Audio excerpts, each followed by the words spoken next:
പെറോട്ട ബീഫും എൻ്റെ ബോഡിയിൽ എത്ര ഗ്ലൂക്കോസ് സ്പൈക്ക് ഉണ്ടാക്കും നോക്കാം.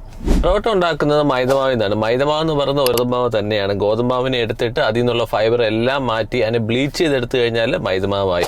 മൈദാവ് കൊണ്ട് ഒരുപാട് സാധനങ്ങൾ ഉണ്ടാക്കുന്നുണ്ട്. ബേക്കറി ഐറ്റംസ് ഉണ്ടാക്കുന്നുണ്ട്, പെറോട്ട ഉണ്ടാക്കുന്നുണ്ട്, പപ്സ് ഉണ്ടാക്കുന്നുണ്ട്, അങ്ങനെ ഒരുപാട് ഐറ്റംസ് ഉണ്ടാക്കുന്നുണ്ട്.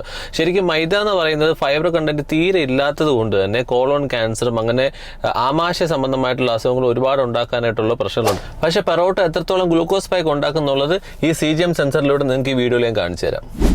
പെറോട്ട കഴിക്കുന്നതിന് മുന്നേയുള്ള റീഡിംഗ് ഇതായിരുന്നു. അത് 1 hourന് ശേഷം അത് നേരെ 130 വരെ റേസ് ചെയ്തു. 130 ശേഷം നേരെ താഴേക്ക് വരിക ചെയ്തു. അത്രയ്ക്ക് വലിയൊരു സ്പൈക്ക്, എന്നാലും ഒരു 50 mg/dL ഒരു സ്പൈക്ക് ഉണ്ടാക്കിയിട്ടുണ്ട്. പക്ഷേ അത് നമ്മൾ ഇഡലിയും ഓറഞ്ച് ജ്യൂസും അതിനേക്ക് പോലെ 180, 190 റേഞ്ചിലേക്ക് ഒന്നും കയറി പോയിട്ടില്ല.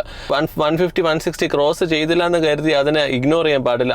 അത് ഒരു 170, 180, 190ലേക്ക് പോകുന്നില്ലെങ്കിൽ കൂടിയും ഇത് സ്പൈക്ക് ഉണ്ടാക്കുന്നുണ്ട്. പക്ഷേ ഈ പൊറോട്ട ബീഫിൽ കുറച്ച് ഫൈബറും കൂടി ഇൻക്ലൂഡ് ചെയ്തിരുന്നെങ്കിൽ അത്രയും സ്പൈക്ക് ഉണ്ടാക്കത്തുമില്ല. അതിന് യൂഷ്വലി ഉണ്ടാക്കുന്ന ഹാനികരമായിട്ടുള്ള പ്രശ്നങ്ങളൊന്നും ഉണ്ടാകത്തില്ല. ഇൻ കേസ് പൊറോട്ട ബീഫ് നിങ്ങൾക്ക് കഴിക്കണമെന്ന് ആഗ്രഹം ഉണ്ടെങ്കിൽ തന്നെ അതിൻ്റെ കൂടെ കുറച്ച് സാലഡ്സും കൂടി ഇൻക്ലൂഡ് ചെയ്ത് കഴിക്കുന്നതാണ് ഏറ്റവും നല്ലത്. അടുത്തേത് ഫുഡ് ഞാൻ ട്രൈ ചെയ്യണമെന്നുള്ളത് താഴെ കമൻറ്റ് ചെയ്യുക.